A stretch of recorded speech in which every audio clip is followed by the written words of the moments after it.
Membahas tentang sirah Nabi SAW secara ringkas dari mulai kelahirannya sampai hijrahnya sampai wafatnya. Tentu kalau dijelaskan secara rinci tidak akan selesai, karena betapapun manusia ingin menjelaskan sirah Nabi SAW, usianya sudah pupus, sirahnya belum selesai. Tetapi kita akan ambil poin-poin terpenting, mengingat bulan Rabiul Awal ini bulan bersejarah. Memang tidak ada ibadah khusus yang diperintahkan Allah di bulan Rabiul Awal, berbeda dengan Ashhurul Hurum yang difirmankan Allah dalam At-Taubah 36, Dzulqa'dah, Dzulhijjah, Muharram dan bulan Rajab. Di situ ada ibadah-ibadah khusus. Tetapi bulan Rabiul Awal itu tidak ada ibadah khusus. Meskipun tidak ada ibadah khusus di bulan Rabiul Awal, tetapi bulan ini bulan bersejarah. Ada 4 sejarah yang terulang di bulan Rabiul Awal. Semua sejarah besar. Pertama, lahirnya Nabi SAW. Yang kedua, hijrahnya Nabi SAW. Dan yang ketiga, wafatnya Nabi SAW. Dan yang keempat, diperselisihkan diangkatnya beliau menjadi Nabi dan Rasul.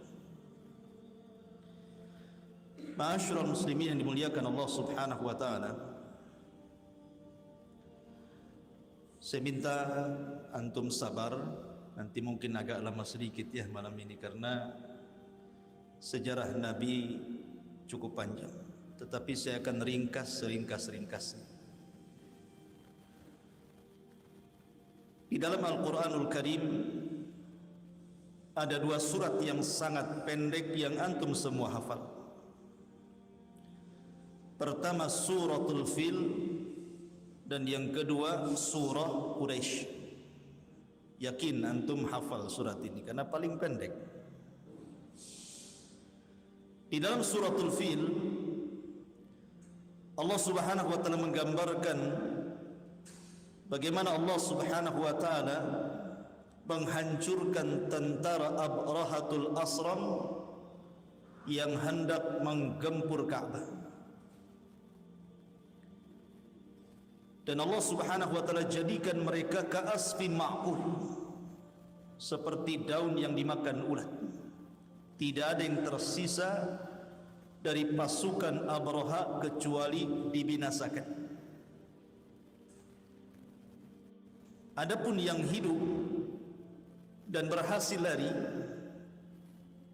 mereka dikehendaki Allah untuk menceritakan kisah itu, tetapi juga berakhir dengan kebinasaan. Lalu apa tujuan Allah Subhanahu wa taala menghancurkan Abrahatul Asram di sebuah lembah yang disebut dengan Wadin Muhassir?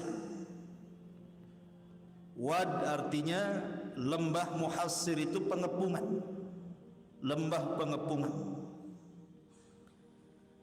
Tujuan Allah Subhanahu wa taala menghancurkan Abrahatul Asram, tujuannya adalah li'ila fi Quraisy, ila fihim rihlatash syita'i was-sayf. Tujuannya untuk ilaf. Ilaf itu mempersatukan orang-orang Quraisy yang sebelumnya bercerai-berai. Dengan peristiwa Abrahatul Asram itu orang-orang Quraisy jadi bersatu. dan mereka diberikan nikmat oleh Allah Subhanahu wa taala, dua nikmat yang sangat besar. Pertama, at'amahum min ju', yang kedua, wa amanahum min khauf.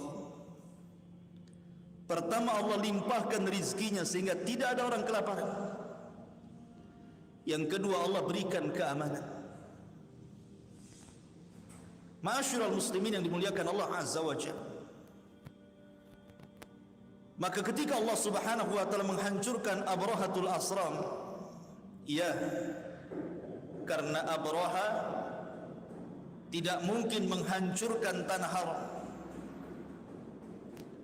karena tanah haram adalah baladun amin, negeri yang sangat aman, yang Allah Subhanahu wa taala firmankan, wattini wazzaitun wa turi sinina wa hadzal baladil amin. Haram itu negeri aman, dan di situ akan lahir dari seorang wanita yang namanya Aminah. Aminah itu artinya aman. Seorang nabi, penutup para nabi dan rasul, yang membawa keamanan bukan hanya bagi penduduk Mekah, tetapi bagi seluruh manusia. Wa ma arsalnaka illa rahmatan lil alamin. Tidaklah kami utus engkau wahai Muhammad kecuali menebar rahmat. Di mana? Di seluruh semesta alam, jinnya ataupun manusianya. Makanya kalau kita lihat nama-nama yang terlibat di dalam kelahiran Nabi sallallahu alaihi wasallam, pertama tentu ayahnya Abdullah, yang kedua Aminah, yang ketiga Suwaibah maulanya Abi Lahab, kemudian yang keempat Halimah Sa'diyah. Empat orang ini memiliki arti, memiliki makna bagi Nabi sallallahu alaihi wasallam. Adapun Abdullah terkandung padanya tauhid. Abdullah adalah hamba Allah, berarti Nabi sallallahu alaihi wasallam akan mendakwahkan tauhid. Yang kedua, ibundanya Aminah. Aminah artinya keamanan, karena Nabi sallallahu alaihi wasallam kelak akan menjadi pengaman bagi seluruh umat manusia. Nabi sallallahu alaihi wasallam bersabda, ana amanatun li ashabi, fa idza dhahaba ashabi ata ummati ma tu'ad, wa ashabi amanatun li ummati, fa idza dhahabu ata ummati ma tu'ad. Aku adalah pengaman bagi para sahabat, dan sahabat pengaman bagi umatku. Artinya sumber keamanan dari Nabi sallallahu alaihi wasallam. Kemudian juga Halimah Sa'diyah. Halimah itu artinya akhlak, kelembutan. Karena Nabi sallallahu alaihi wasallam diutus untuk memperbaiki akhlak manusia. Bu'itstu li utammima makarimal akhlak, aku diutus untuk menyempurnakan akhlak manusia. Dan Suwaibah diambil dari sawab, artinya pahala. Karena Nabi sallallahu alaihi wasallam berhak untuk mendapatkan pahala, dan siapapun yang mencintai Nabi sallallahu alaihi wasallam pun akan mendapatkan pahala. Karena tidak sempurna seseorang sampai Rasul lebih dicintai dibandingkan dirinya, orang tuanya, anak-anaknya, hartanya, sampai seluruh manusia di permukaan bumi yang ia cintai. Kapan Nabi sallallahu alaihi wasallam lahir? Ma'asyiral muslimin yang dimuliakan Allah Azza wa Jalla, Nabi sallallahu alaihi wasallam lahir pertama di hari Senin. Hari Senin ini adalah hari lahirnya Nabi, dan itu berdasarkan nas. Ketika Nabi sallallahu alaihi wasallam puasa di hari Senin, kemudian Nabi sallallahu alaihi wasallam ditanya, maka Nabi sallallahu alaihi wasallam menjawab, "Dzakal ladzi wulidtu fihi." Itulah hari yang aku dilahirkan padanya. Maka hari Senin adalah hari kelahiran Nabi sallallahu alaihi wasallam, makanya disunnahkan berpuasa hari Senin. Adapun tanggalnya dan juga bulannya menjadi khilaf para ulama. Apakah Nabi sallallahu alaihi wasallam lahir di permulaan bulan, di pertengahan bulan, atau di akhir bulan? Dan apakah di bulan Rabiul Awal ataukah di bulan yang lainnya? Mayoritas para ulama, jumhur ulama tarikh mengatakan bahwa Nabi sallallahu alaihi wasallam lahir pada tanggal 12. Walaupun ada yang mengatakan tanggal 2, ada yang mengatakan tanggal 8, ada yang mengatakan tanggal 12, ada yang mengatakan tanggal 18, tetapi mayoritas para ulama menetapkan tanggal kelahiran Rasul 12. Begitu juga bulannya, Rabiul Awal. Walaupun ada yang menyelisihi, seperti Imam Ibnu Hazm rahimahullahu taala mengatakan bahwa Nabi sallallahu alaihi wasallam tidak lahir di bulan Rabiul Awal, tapi lahir di bulan Ramadan. Tetapi tidak berdasarkan dalil, tetapi dalil. Alasannya karena Nabi sallallahu alaihi wasallam diutus ketika usianya 40 tahun di bulan Ramadan. Maka begitu juga beliau lahir di bulan Ramadan. Tapi pendapat ini tidak berdasar. Maka jumhur ulama mengatakan bahwa pendapat yang kuat bahwa Nabi sallallahu alaihi wasallam lahir di bulan Rabiul Awal, bulan sekarang ini. Adapun tahun itu berdasarkan ijma', kesepakatan, tidak ada khilaf. Rasul lahir di tahun gajah. Berarti secara singkat Nabi sallallahu alaihi wasallam lahir di hari Senin di tanggal 12 di bulan Rabiul Awal di tahun gajah. Itulah tanggal, bulan, hari dan tahun kelahiran Nabi sallallahu alaihi wasallam. Ma'asyiral muslimin yang dimuliakan Allah Subhanahu wa taala. Ketika Nabi sallallahu alaihi wasallam lahir, habrul Yahud, pembesar Yahudi yang ada di Madinah, mendatangi seluruh kabilah-kabilah Yahudi yang ada di Madinah. Karena ketika itu di Madinah dipenuhi dengan orang Yahudi, ada Bani Qunaiqah, ada Bani Nadir, ada Bani Quraidah. Dikumpulkan malam itu. Kemudian habrul Yahud, pembesar Yahudi mengatakan, afikum maulud, apakah ada di antara kalian yang melahirkan seorang bayi? Rupanya tidak ada di malam itu yang melahirkan satu pun dari orang Yahudi yang melahirkan bayi. Kenapa pembesar Yahudi ini keluar mengumpulkan orang-orang Yahudi? Karena di malam kelahiran Nabi SAW itu muncul bintang yang disebut dengan Najmu Ahmad, bintang Ahmad, dan itu tidak diketahui kecuali orang-orang Yahudi. Makanya kemudian pembesar Yahudi berkumpul, bertanya kepada orang-orang Yahudi, afikum maulud, apa di antara kalian ada yang dilahirkan dari anak-anak kalian? Kata orang ini tidak ada. Bingunglah habrul Yahudi. Kemudian mereka mengontak orang Yahudi yang ada di Mekah. Rupanya orang Yahudi yang ada di Mekah mendengar bahwa Abdul Muttalib, kakek Nabi SAW yang merupakan Sadatul Arab, pembesar Arab, pemimpinnya Arab, Sayyidul Batha, memiliki cucu dari Aminah. Maka dia pun penasaran, kemudian melihat bayi Nabi SAW. Rupanya dia melihat stempel kenabian. Maka dia pun menangis dan mengatakan, "Dhahaba nubuwatu Bani Israel. Dhahaba nubuwatu Bani Israel." Telah hilang kenabian dari Bani Israel dan sudah diambil orang Arab. Telah hilang. Bani Israel yang selama ini menunggu di kota Madinah ratusan tahun, sampai mereka bersabar dengan cuaca ekstrim Madinah. Sebelum kedatangan Nabi SAW, Madinah itu kota wabah. Mereka bertahan ratusan tahun di situ, dan mereka tidak mengambil negara-negara lain.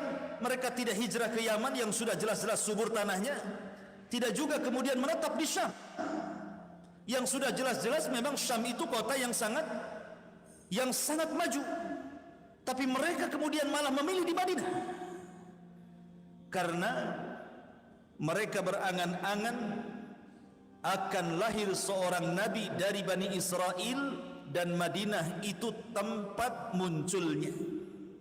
Rupanya tidak ada seorang nabi dari Yahudi yang lahir dari bangsa Arab. Makanya dia mengatakan zahaba nubuwatu Bani Israel. Sudah hilang kenabian dari Bani Israel, sudah diambil orang Arab. Itu pula yang menyebabkan orang-orang Madinah itu masuk Islam. Kenapa orang-orang Ansor itu mudah masuk Islam? Karena orang-orang Ansor ketika mereka masih musyrik, Ansor itu kan terdiri dari dua kabilah. Pertama kabilah Khazraj, yang kedua kabilah Aus. Kabilah Khazraj dan Aus ini selalu bertikai dengan orang Yahudi, dan orang Yahudi selalu mengancam mereka dengan mengatakan, tunggu saja kalian sampai Nabi kami hadir, kami berantas kalian, kata. Sehingga Khazraj dan Aus mendapatkan banyak informasi tentang kenabian. Makanya ketika kemudian datang musim haji ala musyrikin, Nuqaba dari Khazraj dan Aus, para pembesar Khazraj dan Aus, mereka berangkat ke Mekah. Kemudian mendengar bahwa di Mekah itu ada seorang yang ngaku nabi. Karena mereka sudah dapat informasi dari orang-orang Yahudi, mereka ingin kemudian melihat nabi itu. Rupanya apa yang selama ini dibicarakan orang-orang Yahudi ada pada Nabi sallallahu alaihi wasallam. Sebab itulah mereka tidak ragu-ragu masuk Islam. Kemudian setelah mereka pun yang sedikit ini masuk Islam, mereka pulang ke Madinah, diajaknya Khazraj dan Aus untuk masuk Islam. Makanya kenapa dakwah Rasul di Madinah itu tidak lama tetapi mengislamkan banyak penduduk Madinah. Tetapi orang-orang Mekah degil karena tidak diinformasi soal kenabian. Makanya mereka keras menolak, apalagi hasadnya siapa? Abu Jahal kepada Bani Abdil Manaf. Makanya kemudian orang-orang Mekah sulit untuk beriman. Ma'asyiral muslimin yang dimuliakan Allah Azza wa Jalla, kembali kepada cerita kelahiran Nabi sallallahu alaihi wasallam.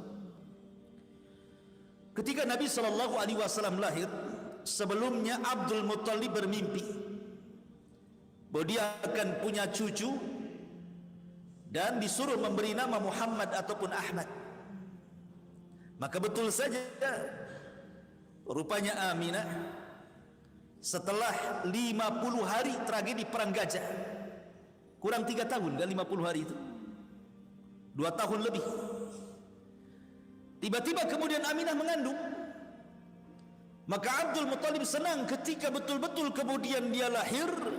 Maka Abdul Muttalib langsung menggendong Rasul, dimasukkan ke dalam Ka'bah.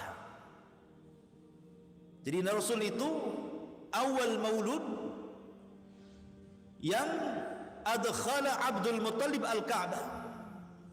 Jadi pertama lahir saja oleh Abdul Muttalib langsung digendong, dibawa ke dalam Ka'bah. Kemudian dia mengatakan, samaituhu Muhammadan, ku beri nama anak ini Muhammad ataupun Ahmad dalam Al-Quran. Kenapa? Tafa'ul. Karena tafa'ulan artinya nama itu kan doa. Mudah-mudahan bayi ini banyak dipuji manusia. Makanya jangan sembarang kasih nama. Kasih nama itu yang benar. Nama anaknya siapa Pak? Jupiter, komputer, itu nama itu yang benar. Abdullah, ya, Abdurrahman, Muhammad, nama salah seperti nama Nabi. Ma'asyiral muslimin yang dimuliakan Allah Azza wa Jalla, selang beberapa waktu datanglah maradi. Karena kebiasaan orang-orang Arab itu, mereka kalau punya bayi tidak disusui sendiri ibunya. Jadi orang-orang kota itu supaya anaknya sehat, karena kalau hidup di kota banyak penyakit.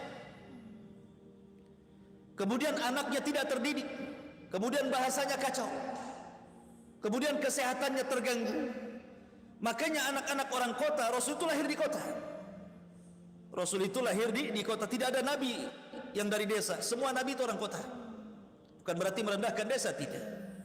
Tapi semua nabi orang kota. Nah, Nabi SAW itu terlahir yatim.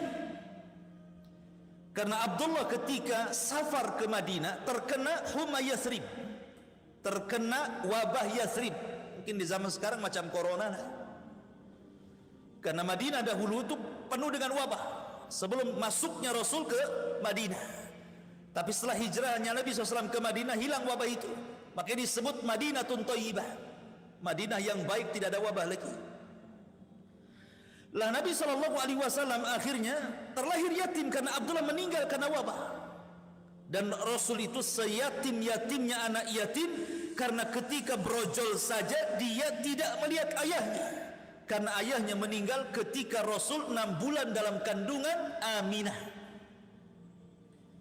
Dari sini Allah Subhanahu wa taala firmankan, "Wadduha wal laili idza saja ma wadda'aka rabbuka wa ma qala", sampai kepada wa wajadaka yatiman fa'awa. Kami dapati engkau Muhammad dulu yatim. Fa'awa, Allah yang melindungimu. Kalau Allah yang melindungi siapapun, tidak mungkin terlantar bayi itu. Karena Allah menjamin dengan melindunginya, maka siapapun yang dilindungi Allah tidak akan terlantar. Walaupun Nabi itu diasuh dari tangan ke tangan, tidak pernah terlantar hidupnya. Tiba-tiba kemudian datang maradi, orang-orang yang menawarkan untuk menyusui bayi dari kampung-kampung, dari kabilah-kabilah Badui. Datanglah kabilah dari Bani Sa'idah. Ketika seluruh orang melihat Nabi SAW, tidak ada yang mau mengambil. Alasannya yatim, kemudian fakir. Kalau saya mengambil anak ini, kemudian saya susui, saya rawat, saya jaga, dapat apa saya? Ibunya miskin, anaknya yatim, sehingga tidak ada satupun keluarga Badui yang mengambil Rasul untuk disusui. Rupanya ada satu orang yang telat datang, namanya Halimah Sa'diyah, orang paling miskin di desanya. Itu pun membawa atan, pakai unta yang kurus sekali. Lama jalannya kalau unta kurus itu, sehingga dia paling terakhir datang. Ketika seluruh kawan-kawannya, tetangga-tetangganya sudah mendapatkan bayi yang dibawa pulang ke kabilahnya, sudah tidak ada bayi lagi kecuali Rasul sallallahu alaihi wasallam.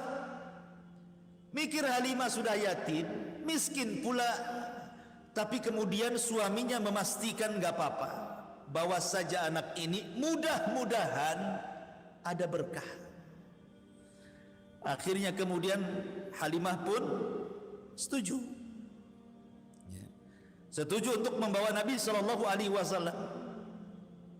Dibawalah Nabi SAW ke kabilah Bani Sa'diyah, ke rumah Halimah Sa'diyah. Subhanallah, ketika Halimah membawa gadis itu, membawa Nabi itu, bayi itu, Nabi SAW betul-betul mau berkah. Malamnya mereka itu sudah lelah, namanya dari perjalanan jauh, berhari-hari kan, menuju kota, apalagi miskin, tidak punya makanan. Tiba-tiba ketika mereka mengambil bayi Nabi SAW, subhanallah, kambing yang dibawanya. Orang-orang dulu kan kalau bawa bekal kan bawa kambing, ya, kalau lapar disembeli. Karena makanan pokoknya orang Mekah itu daging kambing. Beda dengan Madinah, kurma. Tapi makanannya orang Mekah walaupun daging kambing tidak mengakibatkan kolesterol, darah tinggi dan stroke. Beda kambing Batam, apalagi kambing Tamiang, ya langsung ke Tamiang lah habis makan tuh. Kenapa kemudian kambing-kambing di sana itu kalau dimakan, pagi makan kambing, siang makan kambing, malam makan kambing, sehat? Karena ada doa berkah dari Nabi Ibrahim. Ketika Ibrahim alaihi salatu wasallam berkunjung ke rumah Ismail, kemudian istri keduanya setelah menceraikan istri pertama, Ismail punya istri lagi satu, istrinya solehah. Kemudian dihidangkan kepada Ibrahim air putih Zam-zam, kemudian daging kambing. Ibrahim mengatakan, Allahumma barik li ta'amihim wa syarabihim. Ya Allah, berkahi air ini Zam-zam. Ya Allah, berkahi daging ini. Sejak itu Zam-zam menjadi berkah, daging kambing pun jadi berkah. Tapi di sana, bukan di sini. Di sini ATB tidak berkah, apalagi kambingnya. Coba saja kalau nggak percaya, 1 bulan antum makan kambing pagi, siang, sore, pagi, siang, sore. Apa nggak naik tensinya? Ya. Masyarul muslimin yang dimuliakan Allah Azza. Jadi orang dulu itu kalau safar ya bawa kambing, karena itu makanan pokoknya masalahnya. Lah kambing-kambingnya kurus. Ketika Nabi SAW sudah di pangkuan Halimah, tiba-tiba susunya kambing itu gemuk-gemuk dan bisa diperah. Dan mereka bisa minum dari susu itu. Malam itu semua tertidur nyenyak. Baik suaminya, Halimahnya, kemudian bayi yang disusuinya. Kan orang yang menyusui harus punya bayi dia. Kalau nggak punya bayi nggak keluar susunya. Dan ketika Nabi SAW hendak disusukan sebelah kiri, tidak mau dia. Mau disusukan ke sebelah kiri, tidak mau, tetap sebelah kanan. Kenapa? Karena Rasul tahu bahwa sebelah kiri milik saudara sepersusuannya. Lihat. Kecil-kecil tahu hak orang tuh. Itu masih bayi tahu itu hak orang, tidak mau. Kita dah tua-tua main hambat aja hak orang, ya kan, tidak peduli. Ya. Masyarul muslimin yang dimuliakan Allah Azza wa Jalla. Akhirnya kemudian Halimah pun langsung keesokan harinya menunggang atan unta yang kurus kering itu. Subhanallah, unta walaupun kurus kering, ketika Rasul berada di atas tunggangan itu, unta itu kuat. Bahkan yang sudah saudara-saudaranya, satu kabilah itu yang sudah 3 hari pulang, 4 hari pulang, rupanya bisa dikejar dengan unta kurus itu, dan dia pula yang pertama sampai di kabilahnya. Nah, itu berkah pertama itu. Yang dirasakan siapa? Halimah Sa'diyah. Karena membawa Nabi SAW. Dan Nabi itu saat kelahiran senang orang, termasuk Abu Lahab. Abu Lahab itu senang sekali dengan kelahiran Rasul. Saking senangnya dengan Rasul, maka Suwaibah dimerdekakan dia budaknya itu. Lah Suwaibah ini pun termasuk yang menyusui Nabi. Setelah Aminah, Suwaibah, kemudian Halimah. Jadi 3 wanita yang pernah menyusui Nabi. Ibunya sendiri Aminah, kemudian budaknya Abu Lahab, Suwaibah yang dimerdekakan, kemudian yang terakhir Halimah Sa'diyah. Dibawa ke Bani Sa'diyah. Setelah 2 tahun, kan menyusui cuma 2 tahun, tidak lewat dari 2 tahun kan. Dalam Al-Quran kan kamilah ini cuma 2 tahun sempurna. Kemudian setelah itu dibalikan kepada Aminah, karena Aminah takutnya, namanya 2 tahun sudah selesai menyusui, takut dicari-cari ibundanya. Tetapi Aminah takut kalau seandainya Nabi SAW ada di pangkuannya dan dia masih usia 2 tahun terserang penyakit atau wabah yang ada di kota Mekah. Takut terserang penyakit. Maka dikembalikan lagi sama Halimah Sa'diyah. Sudahlah, rawat lagi aja lah. Akhirnya dibawa lagi. Dan senang hati Halimah. Kenapa? Karena sudah tahu berkahnya. Karena selama berada di pangkuan Halimah itu, kambing-kambingnya gemuk gitu ya. Kemudian juga Bani Sa'diyah diguyur hujan, kemudian juga tumbuh-tumbuhannya subur-subur. Jadi memang Rasul membawa berkah bukan bagi keluarga Halimah saja, tapi bagi kabilahnya Sa'diyah gitu. Senanglah kemudian Halimah dibawa lagi ke kabilah Sa'diyah. Masalahnya ketika di usia 6 tahun terjadi kejadian yang membuat khawatir Halimah Sa'diyah. Ketika Nabi SAW berusia 6 tahun ini, mendekati 6 tahun, bermain-main dengan saudara sepersusuannya, tiba-tiba kemudian ada turun 2 orang yang berbaju putih, kemudian membawa Nabi SAW, kemudian membaringkannya, kemudian membelah dadanya, mengjantungnya, memasukkan ke bejana emas, dicucinya dengan Zam-zam, dimasukkan kembali, kemudian dirapatkan kembali, dan itu disaksikan oleh saudara sepersusuannya. Namanya anak 6 tahun kan polos kan. Larilah anak ini ngomong sama ibunya bahwa saudara sepersusuannya Rasul SAW tiba-tiba ditangkap 2 orang, dibelah dadanya, diambil jantungnya, dimasukkan lagi. Takut nih, ini anak orang ini. dan masih bekas jahitannya ada. Ya. Tetapi medisnya malaikat beda dengan medisnya manusia. Kalau diambil jantungnya matilah orang. Ya, ini medis malaikat. Karena memang sudah mempersiapkan dia akan menjadi orang yang mulia di permukaan bumi, Muhammad sallallahu alaihi wasallam. Akhirnya karena takut di usia 6 tahun dikembalikan kepada Aminah bintu Wahb ini. Maka di usia 6 tahun kembali ke pangkuan ibundanya Aminah. Ketika kembali ke pangkuannya Aminah di usia 6 tahun, maka Aminah ingin berziarah ke kuburan ayahnya di Madinah. Berangkatlah Aminah dengan Ummu Aiman dan juga Nabi SAW yang ketika itu usianya 6 tahun menuju kota Madinah, kota Yathrib. Setelah menziarahi kuburan ayahnya, kemudian pulang lagi ke Mekah. Rupanya di tengah jalan antara Mekah dan Madinah namanya Abwa, Allah takdirkan Aminah sakit kemudian memarah, dan sebab itulah wafatnya Aminah di Abwa. Dan Rasul menyaksikan wafatnya ibundanya bersama Ummu Aiman. Dan Ummu Aiman ini adalah pembantunya Aminah dan termasuk orang yang merawat Nabi SAW. Makanya ketika Rasul meninggal, Ummu Aiman masih hidup, sudah tua. Abu Bakar Siddiq radhiyallahu anhu dan juga Umar datang menemui Ummu Aiman karena Rasul selalu menziarahi Ummu Aiman.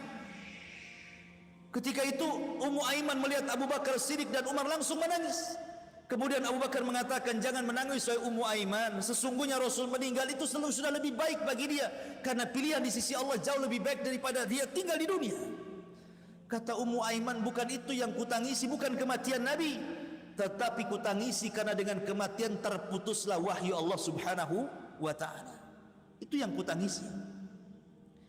Jadi ketika Aminah meninggal, Rasul dibawa oleh Ummu Aiman, kemudian diserahkan kepada Abdul Muttalib. Abdul Muttalib kemudian diasuh cuma sampai 2 tahun saja, karena Abdul Muttalib pun kemudian meninggal. Berarti Nabi di usia 88 tahun sudah ditinggal, meninggal ibunya. Kemudian kakeknya akhirnya di usia 8 tahun diasuh oleh pamannya Abu Talib. Abu Talib. Kenapa Abu Talib bukan paman Rasul banyak? Karena Abu Talib dengan ayah Nabi itu satu ibu satu bapa, sekandung. Adapun paman-paman yang lainnya, mereka lain ibu tapi satu bapa. Karena Abdul Muttalib itu istrinya banyak.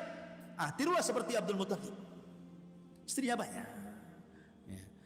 Ma'asyiral muslimin yang dimuliakan Allah Azza wa Jalla, yang sekandung ini Abdul dengan Abu Talib. Makanya Abdul Muttalib berwasiat sebelum meninggalnya agar Abu Talib merawat Rasul sallallahu alaihi wasallam, karena Abdul Muttalib itu sangat mencintai Rasul melebihi anak-anaknya. Ketika di pangkuan dia saja tidak ada orang yang berani meletakkan di tikar, mungkin singgasananya lah, karena zaman itu kan pakai tikar gitu ya, karena pembesar-pembesar duduk di tikar. Tidak ada yang berani duduk di tikar Abdul Muttalib. Tapi Abdul Muttalib meletakkan Rasul di sampingnya di tikarnya dan mengatakan, kelak orang ini akan menjadi pemimpin kalian. Memang tafaulnya luar biasa Abdul Muttalib itu. Sudah ada firasat gitu ya. Akhirnya kemudian Abdul Muttalib meninggal di usia 8 tahun, jatuh ke tangan Abu Talib. Abu Talib ini paman Nabi yang paling miskin masalahnya. Banyak anaknya, paling miskin. Tetapi walaupun demikian Abu Talib paling sayang dengan Nabi dari seluruh anak-anaknya. Subhanallah. Itulah jaminan Allah Subhanahu wa taala, wa wajadaka yatiman fa'awa. Allah dapati engkau yatim dan Allah akan menjagamu. Dan kalau siapapun yang dijaga Allah, tidak mungkin Allah sia-siakan. Maka Rasul tetap mendapatkan kasih sayang sejak dari ibundanya, kemudian ibu susuannya, sampai kepada kakeknya, sampai kepada pamannya. Abu Talib sudah bukan orang lain, anak seperti anak kandung. Luar biasa sayangnya Abu Talib kepada Nabi SAW. Maka Rasul akhirnya hidup di rumah Abu Talib sampai menikah. Luar biasa, sampai menikah di rumah Abu Talib. Makanya setelah menikah dan dia jadi orang kaya, Rasul tidak mau melupakan kebaikan Abu Talib. Diambillah salah satu anak Abu Talib untuk ikut di rumahnya, namanya Ali bin Abi Talib, jadi anak angkat Nabi. satu rumah dengan Rasul, Khadijah, Ali dan Zaid budaknya, sebagai balasan kebaikan merawat anaknya Abu Talib. Ma'asyiral muslimin yang dimuliakan, tumbuhlah Nabi SAW umur 9 tahun, 10 tahun, 11, 12 tahun. Sudah 4 tahun Nabi SAW berada di rumah Abu Talib. Di sini Abu Talib, kebiasaan orang-orang Mekah ingin melakukan safar. Safar dalam rangka rihlatas syita'i was saif. Syita ke Yaman, saif ke Syam. Jadi di musim dingin ke Yaman, di musim panas ke Syam, karena Yaman dekat. Makanya kalau musim dingin jauh-jauh kan bahaya ya. Kalau musim panas kan tidak masalah, ke Syam jauh-jauh pun, berbulan-bulan di Syam. Jadi Abu Talib tidak tega meninggalkan Rasul, walaupun hendak dititipkan kepada Abbas pamannya yang lain, tapi hatinya Abu Talib tidak tega, sehingga akhirnya terpaksalah dibawa Nabi SAW sekalian diajari untuk berniaga. Di usia 12 tahun tuh, bayangkan melakukan safar yang jauh ke Syam, yang kalau naik unta itu 1 bulan. Maka diajaklah Nabi SAW menuju Syam. Banyak kafilah-kafilah yang bolak-balik mondar-mandir dari Mekah ke Syam, mondar-mandir itu setiap tahunnya. Tetapi di Syam itu, di perbatasan, ada seorang namanya Buhaira Rahib, seorang padri dari padri-padri Yahudi yang tinggal di perbatasan Syam. Dia diusir dari kaumnya karena terlalu keras, Buhaira Rahib itu, sehingga dia menyendiri dari kaumnya. Lah setiap ada kapilah, ya biasa aja, nggak mereka gitu. Tetapi ketika dia melihat tanda-tanda yang selama ini dia pelajari dari kitab-kitabnya, dia baca dari kitab-kitab lamanya, bahwa akan lewat di hadapannya seorang nabi, maka dia terus memperhatikan kafilah-kafilah itu, sampai akhirnya ketika melihat kafilah Abu Talib dihentikan sama Buhaira Rahib itu. Kemudian diajak makan, tumben-tumbennya dia ngajak makan. Kemudian diajak makan, dijamunya Abu Talib dan rombongannya. Ketika itu Nabi SAW diperintahkan untuk menjaga kafilah untanya. Kemudian Buhaira Rahib mengatakan, adakah yang tersisa dari engkau? Kata Abu Talib, ada, anakku namanya Muhammad, dia sedang menjaga unta. Kata Buhaira Rahib, panggil anak itu kemari, makan di sini. Akhirnya ketika melihat Nabi SAW, Buhaira itu langsung terperanjat. Apalagi kemudian melihat tanda-tanda kenabian yang ada di bahunya, maka langsung Buhaira bertanya kepada Abu Talib, ini anak siapa? Kata Abu Talib, ini anak saya. Kata Buhaira Rahib, bohong, anak ini tidak punya bapak dan tidak punya ibu. Kok tahu? Ya karena baca kan ya. Orang-orang Yahudi itu mengenal Nabi yang akan lahir lebih mengenal dibandingkan anak-anak mereka. Ya'rifunahu kama ya'rifuna abna'ahum. Makanya Abu Talib akhirnya ngaku, ya, dia bukan anakku tapi anak dari saudaraku. Dari situ kata Buhaira Rahib, tahukah engkau ya Abu Talib, anak ini akan menjadi sejarah dunia dan akan jadi nabi. Sebaiknya kau jangan meneruskan perjalanan ke Syam, sebab kalau orang-orang Yahudi Syam mengetahui dia calon nabi, pasti dibunuh karena hasadnya mereka. Rupanya nabi mereka yang ditunggu-tunggu bukan dari Bani Israel, orang Arab pula. Bisa dibunuh anak ini, bawa balik. Karena yang ngomong tokoh, Abu Talib takut lah kan itu kan. Kalau ngomong orang biasa mikir deh, ini yang ngomong Buhaira Rahib, seorang rahib besar kan itu. Akhirnya Abu Talib pun tidak jadi membawa Nabi ke Syam, balik lagi ke Mekah di usia 12 tahun. Maka Abu Talib hanya berdagang tanpa Nabi SAW. Lah ketika Nabi SAW di usia 12 tahun inilah, maka Nabi SAW berusaha mencari pekerjaan. Karena memang rata-rata pekerjaan orang miskin, orang susah di zaman itu ya jadi pengembala kambing. Cari orang kaya yang banyak kambingnya, kemudian dirawat kambingnya, kemudian ngambil upah dari hasil rawatannya. Kayak di kampung lah ya, pamannya antum punya sapi, dirawatkan ke orang, nanti kalau anak lahir 2, nanti yang satu untuk kita yang punya sapi, yang satu untuk yang merawatnya, kan begitu. Di kampung-kampung kan begitu biasanya, bagi hasil dia. Maka Nabi SAW bekerja kepada para orang-orang kaya yang banyak kambingnya. Makanya Nabi mengatakan, ma min nabi illa wara'al ghanam. Tidak ada satupun nabi kecuali penggembala kambing, pernah menjadi penggembala kambing.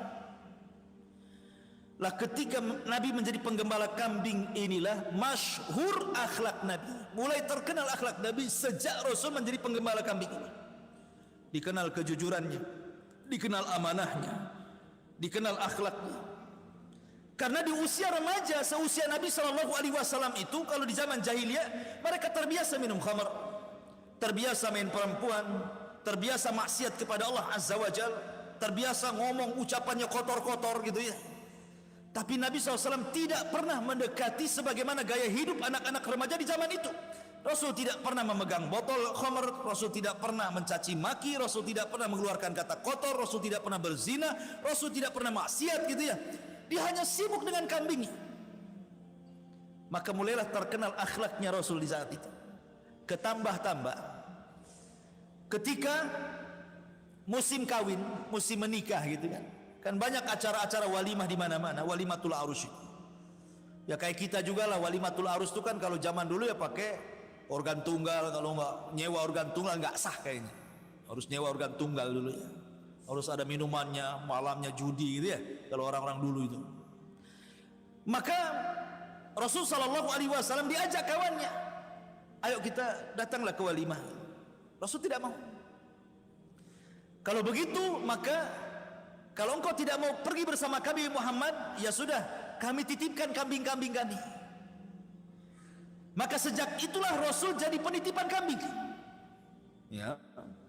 Jadi kambing-kambingnya kalau ada acara itu dititipkan kepada Rasul. Subhanallah, tidak ada satupun kambing hilang, tidak ada satupun kambing yang dimakan serigala, tidak ada satupun kambing yang sakit. Sejak itu dikenal amanahnya. Akhirnya bukan hanya kambing saja dititipkan. Mulailah kemudian orang-orang Quraisy menitipkan barang. Kalau mereka safar, menitipkan uang kepada Rasul. Karena dikenal amanahnya. Maka sejak itu Rasul dikenal di halayak orang umum Sadiqul Amin. Orangnya sadik, jujur, lagi amanah. Terkenal di akhlaknya itu. Tidak pernah maksiat, tidak pernah minum khamar, tidak pernah mengucapkan kata-kata kotor. Pokoknya akhlaknya luar biasa dan dipuji oleh orang-orang Quraisy itu tentang akhlaknya Nabi SAW. Makanya kenapa Abu Lahab itu suka dengan Nabi, sampai-sampai kemudian dua putranya disuruh menikah dengan dua putri Nabi sebelum diangkat jadi Nabi ya. Tapi setelah diangkat jadi Nabi, jadi musuhnya pula kan gitu ya. Disuruh ceraikan Utbah dan Utaibah, menceraikan Ruqayyah dan Ummu Kulsum itu untuk menyakiti hati Nabi. Ma'asyiral muslimin yang dimuliakan Allah Subhanahu wa taala. Maka ketika Nabi SAW sudah dewasa, di usia 14 tahun, Nabi itu mengikuti satu peperangan yang disebut dengan Perang Fijar. Ada namanya Perang Fijar yang mengatakan di usia 15 tahun terjadi Perang Fijar. Perang Fijar ini diambil dari Fijar itu karena fujur. Fujur itu artinya fajir, kejahatan. Fa'alhamaha fujuraha wa taqwaha.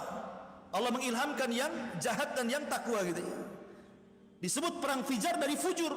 Kenapa disebut fujur, kejahatan? Karena ketika itu kabilah Qais ibn Ailan menyerang kabilah Quraisy dan Kinanah di bulan-bulan haram dan di tanah haram. Marah orang Quraisy. Karena bagi mereka bulan hurum, Dzulqa'dah, Dzulhijjah, Muharram, Rajab itu bulan mulia, tidak boleh ada perang. Apalagi di tanah haram. Tiba-tiba kabilah Qais bin Ailan menyerang pula Bani Kinanah di tanah haram, di bulan haram. Bangkit orang-orang Quraisy. Perang, lama perangnya sampai 4 tahun. Ya kan? Sampai 4 tahun, bayangkan, sampai usia Nabi SAW mendekati 20 tahun itu. 19 tahun. Perang Fijar itu Nabi ikut serta itu, membela orang-orang Quraisy dengan menyediakan senjata. Ya. Artinya bahwa Nabi SAW sudah dididik oleh Allah Subhanahu wa taala untuk menjadi pahlawan perang. Ya, jadi sejak muda itu sudah disiapkan bahwa dia kelak jadi Nabi akan perang juga kan gitu ya. Makanya sudah disiapkan oleh Allah Azza wa Jalla, ada perang Fijar namanya. Lah, setelah kemudian perang Fijar ini, selang beberapa waktu setelahnya bersusul ada tragedi namanya Hilful Fudul namanya. Apa hilful fudul itu? Hilful fudul itu artinya, hilf itu sumpah, fudul itu artinya melampaui kewenangan, itu disebut fudul. Kalau orang banyak ucapan, banyak ngomong itu namanya fudulul kalam, banyak ngomong. Tetapi yang dimaksud mencampuri kewenangan orang, karena ketika itu ada orang yang dizalimi. Sebenarnya bukan urusan kabilah Quraisy, bukan. Tapi karena ingin menolong orang yang dizalimi, akhirnya masuk ke masalah itu. Karena ada seorang laki-laki dari Zabidi Yaman, kabilah Zabid namanya. Itu hendak mengirim barang dagangan kepada seorang laki-laki namanya Al-As ibn Wail As-Sahmi.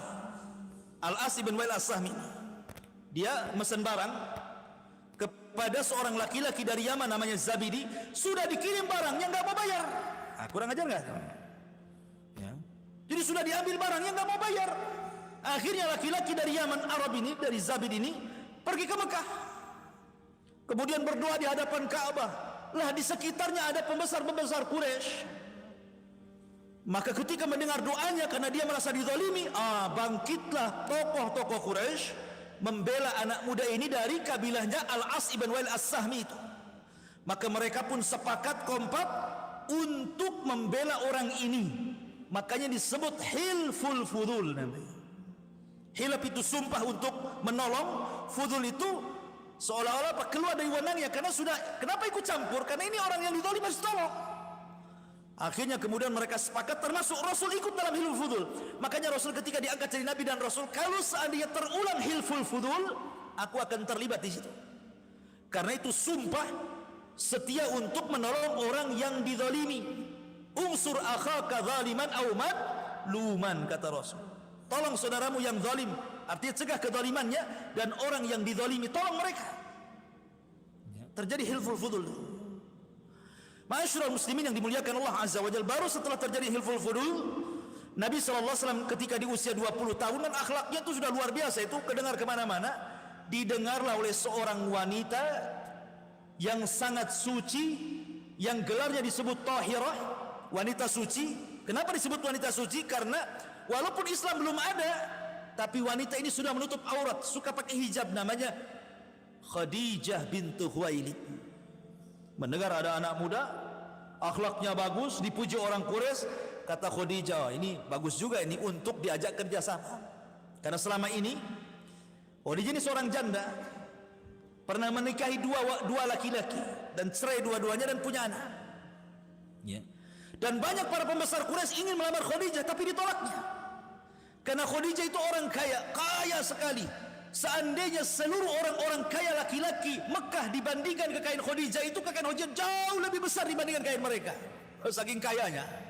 Makanya kaedah antum ingin kaya itu mudah, cari janda kaya seperti Khadijah. Cepat kaya itu, tidak perlu antum keluar modal. Ya, paling cepat tuh, bisnis paling cepat tuh nikahi janda kaya. Ma'asyiral muslimin yang dimuliakan Allah Azza wa Jalla. Akhirnya kemudian dipanggillah Rasul ke hadapan Khadijah dan ditawari, diajak kerjasama dengan sistem mudharabah. Khadijah yang punya modal, Rasul yang memainkan modalnya Khadijah. Tapi Rasul itu birrul walidainnya tinggi. Dia tidak mau langsung, kecuali hatta astadzin ammi, tunggu dulu sampai saya minta izin pamanku. Lihat, urusan dagang aja minta izin. Mas sekarang mana ada minta izin? Orang dikasih modal ya senang, nggak usah izin-izin. Tapi Rasul minta izin dulu. Kata pamannya, ya sudah, ambil aja, nggak apa-apa. Maka Nabi SAW mulai memutarkan modalnya Khadijah.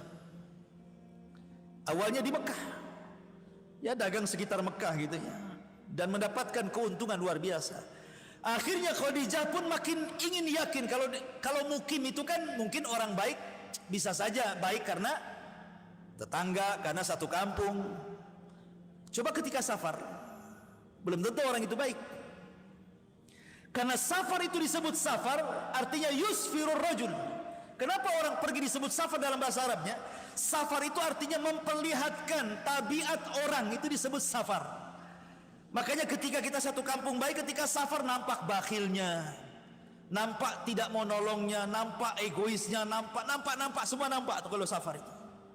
Makanya orang itu dianggap baik kalau bertetangga baik, ketika safar baik, ketika diajak bisnis dia baik. Itulah baik. Maka akhirnya kemudian Khadijah mengutus pembantunya yang laki-laki itu namanya Maisarah. Maisarah bukan perempuan, laki-laki. Walaupun ada letak marbutohnya di situ. Bahasa Arab Maisarah berarti perempuan. Ya, secara bahasa Arab. Tapi laki-laki tidak mungkinlah di Rasul sama perempuan kan itu. Laki-laki, Maisarah namanya. Kata Khadijah, ini sekarang perjalanan pertama bagi Rasulullah, bagi Muhammad itu. Kau awasi dia. Catat segala sesuatu. Dari akhlaknya, ucapannya, muamalahnya, catat, jangan ada yang terlewat. Maisarah pun berangkat bersama Rasul, membawa dagangan besar dari Khadijah, kemudian berangkat ke Syam, dicatat semua apa tingkah laku Rasul, kemudian pulang dari Syam, disetorkan. Masya Allah, Maisarah memuji Rasul sejak awal sampai akhir. Bahkan keajaiban-keajaiban di tengah jalan yang awan menaungi dirinya sepanjang jalan selama bersama Muhammad, yang batu dan pohon mengucapkan salam, macam-macam lah. Maka dari situlah Khadijah mulai tertarik dengan Rasulullah. Maka ketika Nabi SAW sudah beberapa tahun bekerja dengan Khadijah, Khadijah mulai terpincut ingin menikah dengan Nabi SAW. Maka dia mengutus Nafisa saudaranya, ya Nafisa, cobalah kau tanya itu Muhammad itu, mau enggak dia nikah sama saya? Karena enak kalau ditaksir janda kaya. Ini enggak kita yang ngejar-ngejar janda, jandanya tak ngejar kita. Akhirnya kemudian kata Nafisa, wahai Muhammad, tidakkah kau menikah? Kau kan sudah usia 25 tahun, sudah dewasa, menikahlah. Karena orang Arab itu kan biasa menikah muda masalahnya. Makanya perempuan di zaman dulu itu muda-muda. Aisyah saja nikah dengan Rasul kan 6 tahun kan itu ya. Baru digauli 9 tahun. Jadi masih muda-muda.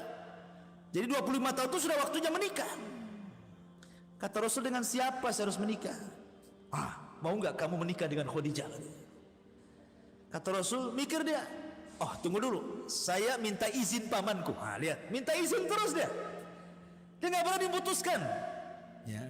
Sekarang kalau seandainya antum di posisi Nabi, ketika kemudian antum dikatakan, itu ada janda cantik, kaya raya, wah hartanya banyak, mau nggak kamu nikah? Dia naksir kamu, bukan naksir dia, kamu bukan naksir dia. Saya kira nggak ada izin-izin orang tua itu. Kapan? Ya kan, tahu-tahu pulang udah banyak anak saja kan. Subhanallah ya. Rasul itu birrul walidain. Ya, dia tetap minta izin sama pamannya dia. Setelah pamannya mengetahui, senang pamannya. Akhirnya kemudian pamannya yang melamarkan Rasul kepada Khadijah. Sejak saat itulah maka Nabi SAW menikah dengan wanita suci, wanita kaya raya, wanita yang luar biasa bagi Nabi SAW.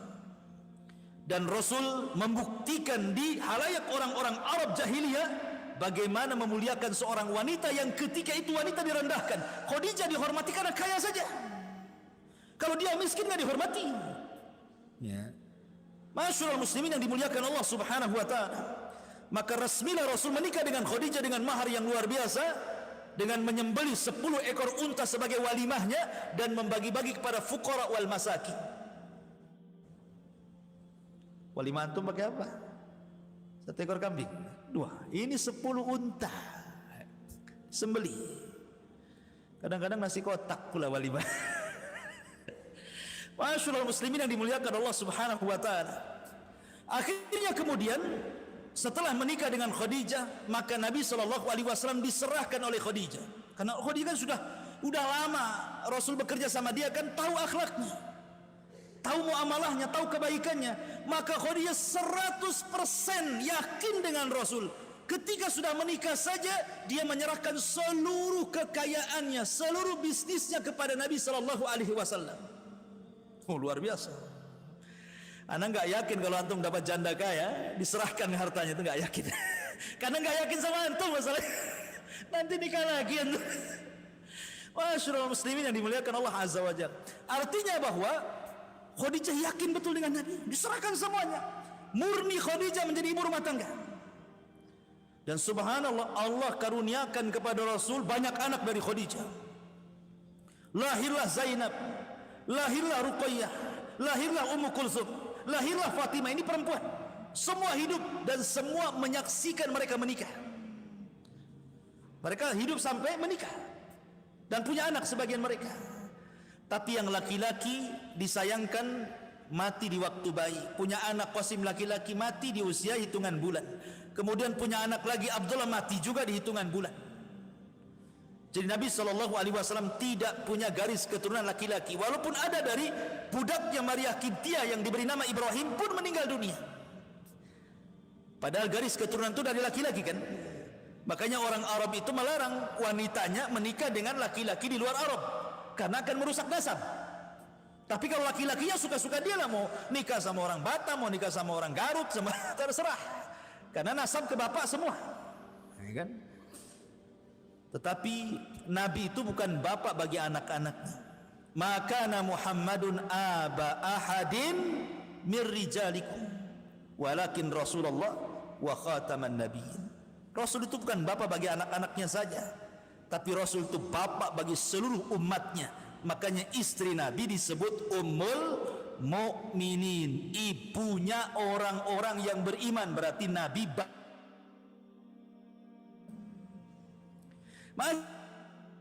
Masyaallah muslimin yang dimuliakan Allah Azza wa Jalla.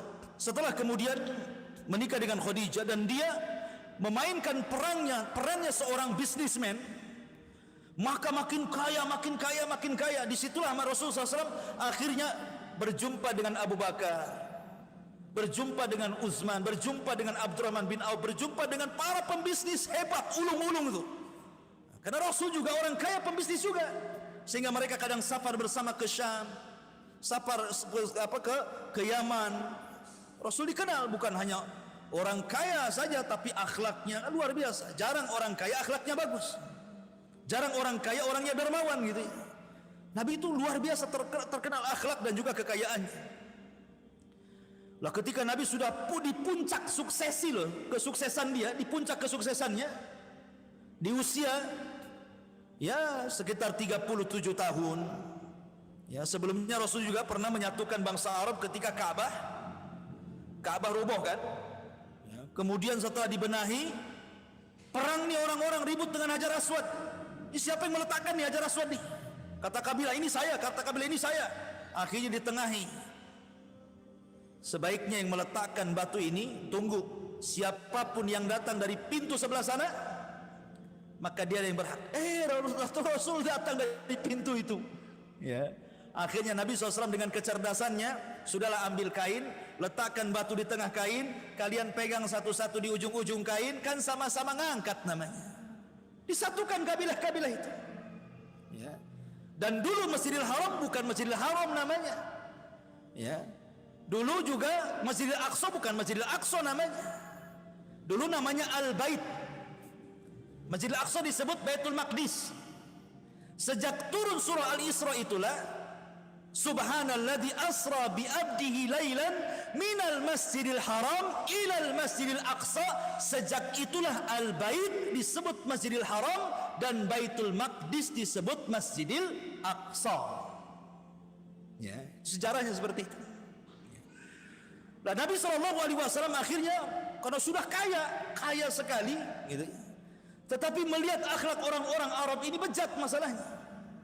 Dia tidak tenang hidupnya. Melihat orang-orang masyarakat jahiliyah suka mabuk, suka zina, suka makan bangkai, ya, memutus silaturahim, macam-macam lah kan. Jadi Rasul berfikir gitu ya. Maka Nabi SAW mulai ingin tahanut, ingin menyendiri. Di usia 37 itu dia mulailah ke Mina, kadang-kadang 1 bulan di Mina, kadang-kadang 1 bulan di Muzdalifah, sampai akhirnya ketika usianya 40 tahun tepat di bulan Ramadan, Nabi menemukan tempat yang sangat tinggi sekali yang Mekah nampak dari atas. Namanya Gua Hira. Rupanya ketinggian Gua Hira itu memiliki makna hissi wa maknawi.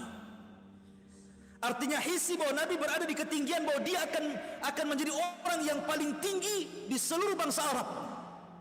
Dan secara maknawi dia akan menjadi seorang Nabi yang akan memimpi bukan hanya bangsa Arab, tetapi seluruh bangsa-bangsa di dunia.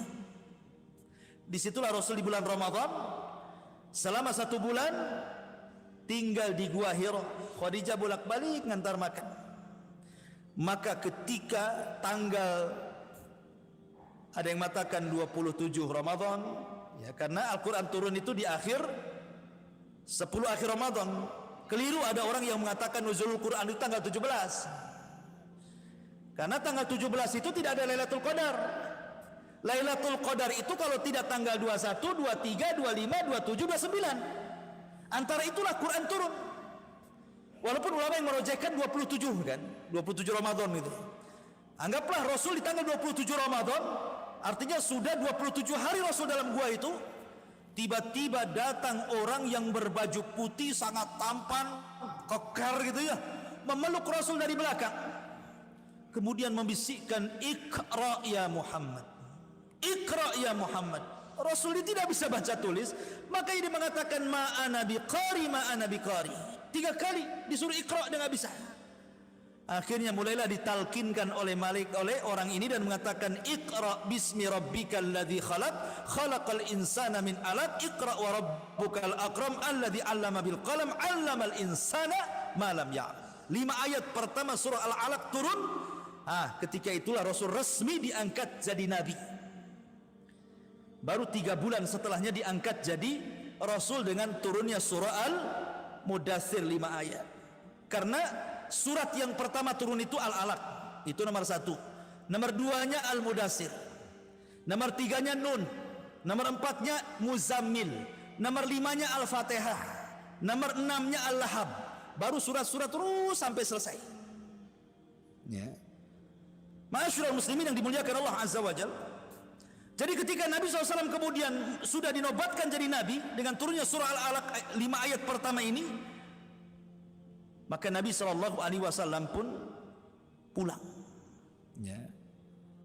Kemudian di tengah jalan, rupanya dia menyaksikan Jibril dalam bentuk aslinya, gitu ya, sedang duduk di antara langit dan bumi. Ketakutan Nabi. Ya gimana loh, Jibril itu besar, memiliki 600 sayap, satu sayapnya terbentang antara ujung barat dan ujung timur, sadal ufuk kan gitu ya. Jadi kalau melihat ke sana sayap Jibril, melihat ke sana sayap Jibril, ke belakang sayap Jibril, kayak langit itu sayap Jibril semua, sadal ufuk namanya ya. Gimana nggak takut Nabi?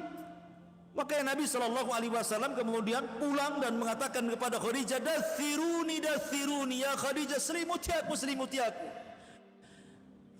Dan peristiwa itu setelah 3 bulan, kemudian tiba-tiba ketika Rasul di dalam selimut, Jibril datang dan mengatakan, "Qul ya ayyuhal muddathir."